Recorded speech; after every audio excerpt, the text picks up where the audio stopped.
আসসালামু আলাইকুম। আজকে খুব মজার সাথে পাস্তা রান্না করে দেখাবো।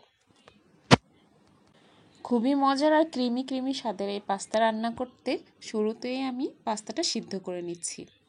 পানিতে সামান্য লবণ আর একটু তেল দিয়ে পাস্তা সিদ্ধ করে নিচ্ছি। সাথে আরও দিয়ে দিচ্ছি কিছু গাজর কুচি।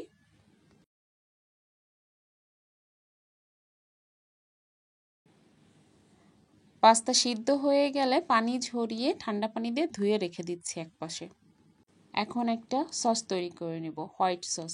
তার জন্য প্যানে সামান্য বাটার দিয়ে নিচ্ছি। বাটারটা গরম হয়ে গেলে কিছু রসুন কুচি দিয়ে দিচ্ছি। রসুনটা একটু ব্রাউন কালার করে ভেজে নিচ্ছি।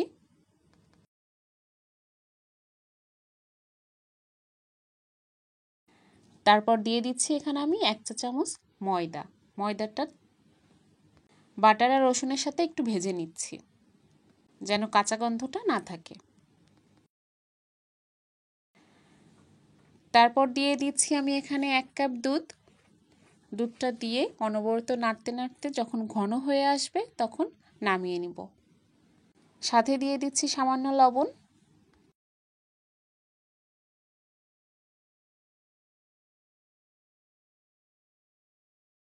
ঘনত্বটা এমন হলে চুলা থেকে নামিয়ে নেব। এর চেয়ে আর বেশি ঘন করব না। এক পাশে রেখে দিচ্ছি। তারপর অন্য একটা কড়াইতে আবার দিচ্ছি কিছুটা বাটার। আর এখানে আমি মুরগির মাংস নিয়েছি। বাটারের সাথে খুব ভালোভাবে ভেজে নিচ্ছি। সাথে সামান্য লবণ দিয়ে নিচ্ছি আর গোলমরিচ দিয়ে চিকেনটা খুব ভালোভাবে একটু ভেজে নিব। চিকেনটা ভাজা হয়ে গেলে এখানে আমি একটা পেঁয়াজ কুচি করে দিয়েছি। সাথে দিয়ে দিচ্ছি কাঁচামরিচ কুচি। কিছুক্ষণ ভাজার পর দিয়ে দিচ্ছি 1 প্যাকেট নুডলসের মশলা। যে কোনো নুডলসের মশলা দিলেই হবে। এখানে কিছু সস অ্যাড করব। তার জন্য নিয়ে নিচ্ছি 2 চা চামচ সয়া সস, 2 থেকে 3 টেবিল চা চামচ টমেটো সস। আবার সব কিছু মিশিয়ে কিছুক্ষণ রান্না করে নিব। তারপর সিদ্ধ করে রাখা পাস্তাটা দিয়ে দিব এই সসের মধ্যে। আর আগে যে হোয়াইট সসটা তৈরি করে রেখেছিলাম সেই সসটাও পাস্তার সাথে দিয়ে দিব।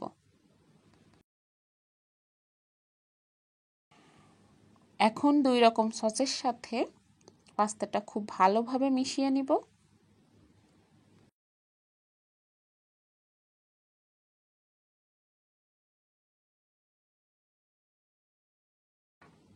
ব্যাস তৈরি হয়ে গেল মজাদার লোভনীয় পাস্তা। এভাবে সস বানিয়ে পাস্তা রান্না করলে একেবারেই রেস্টুরেন্টের মতো স্বাদ পাওয়া যায়। খুব সহজেই বাসায় বানিয়ে নিতে পারেন এভাবে।